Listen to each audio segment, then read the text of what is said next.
किसी ने क्या खूब कहा है कि कोई आपके पास खाली कटोरा लेकर आए तो ये मत समझ लीजिएगा कि भीख मांगने आया है। हो सकता है वह सब कुछ बांट कर आया हूँ, अर्थात किसी के बारे में देखकर ही अंदाज नहीं लगाना चाहिए।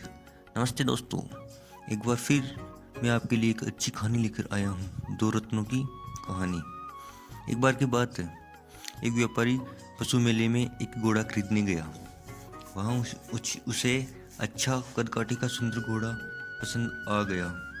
उसने उसका सौदा कर लिया और जो पैसे तय हुए वह घोड़े के मालिक को देख करके अपना खरीदा हुआ घोड़ा लेकर वापस अपने गांव आ गया।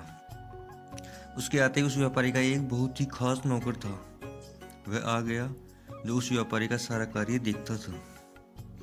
उसको पता चला कि नया घोड़ा आया है, तो उसने उस घोड़े को कमर पर बैठने का जो होता है ना, उसको उतार दिया। उसको उतारते उसने एक तरफ रख दिया। रखते ही उसकी नज़र एक मखमली थैली पर पड़ी। वो शॉक्ड हो गया। थैली को उसने खोल कर देखा तो उसमें अनेक अनमोल रत्न थे। ये रत्न देखकर वह नौकर चौंक गया और दौड़ भाग कर अपने मालिक के पास पहुंच गया और बोला, मालिक मालिक मालिक। तो व्यापारी ने पूछा, क्या हुआ, क्यों घबराया हुआ है, सब कुछ ठीक ठाक तो है ना?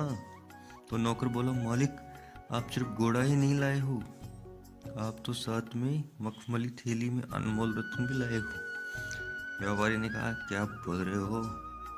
तो नौकर बोला, ये देखो मालिक, इसमें इतने सारे रत्न हैं। तो व्यापारी ने कहा, अरे तुम इस मखमली रत्नों वाली थैली को वापस घोड़े पर बांध दो। इससे मैं ये घोड़ा खरीद कर लाया हूँ, ये थैला शायद उसी का होगा, तो मैं वापस देकर आता हूँ। वो बेचारा ढूंढ रहा होगा। नौकर ने मालिक की बात सुनकर सोचा, कितना बेवकूफ़ मालिक है। उसे ये सुनकर मन ही मन हंसी आई कि अच्छा खासा माल हाथ लग गया और फिर भी वापस देने में लगा हुआ है। उसने अपने मालिक को समझाया कि आप वापस क्यों दे रहे हो, किसी को क्या पता चलेगा, आप तो घोड़ा लेकर आ गए, बस बात खत्म। तो व्यापारी या मालिक बोला कि अरे नहीं नहीं, तुम बांधो इस रत्नों वाली थैली को, मैं वापस लौटा कर आऊँगा। व्यापारी वह थैली लेकर मेले में उस घोड़े के मालिक के पास पहुंचा जिस जगह से घोड़ा खरीदा था। पहले तो उसे वो मिला नहीं, फिर काफ़ी ढूंढने के बाद मिल गया। तो घोड़े वाला बोला, साहब क्या हुआ, घोड़ा वापस क्यों लाए हो? तो उसने कहा कि मैं घोड़ा नहीं लाया हूँ, मैं आपके रत्नों वाली मखमली थैली लाया हूँ जिसमें बहुत सारे रत्न थे, वो लौटाने आया हूँ। घोड़े वाला सोचने लगा, क्या बात है, मैं इसे कब से ढूंढ रहा हूँ, ये मिल ही नहीं रही थी, वो आपके साथ चली गई थी, लाओ लाओ लाओ। फिर व्यापारी ने उसे थैली दे दी। घोड़े वाला थैली लेकर बड़ा खुश हुआ, क्या बात है, कितना ईमानदार आदमी है। घोड़े वाले ने व्यापारी को कहा कि मैं आपको रत्न देना चाहता हूँ, इनमें से आप ले लो, जो भी पसंद आए वो रत्न ले लो। व्यापारी ने कहा, नहीं नहीं, मुझे नहीं चाहिए, बस मैं तो ये वापस आपको लौटने आया हूँ। वो माना नहीं और बोला, नहीं आपको रखना पड़ेगा, आप रख लो। व्यापारी ने कहा कि मैं पहले ही 2 अनमोल रत्न रख चुका हूँ। जैसे ही ये बात घोड़े वाला सुनता है तो उसे भयंकर गुस्सा आया और बोला, अब तो इसे मारना ही पड़ेगा, इसने पहले ही 2 रत्न अपने पास रख लिए। फिर भी उसने अपना गुस्सा शांत किया और उस मखमली थैली को खोलकर रत्नों की गिनती की तो उसने पाया कि उसका एक भी रत्न कम नहीं था।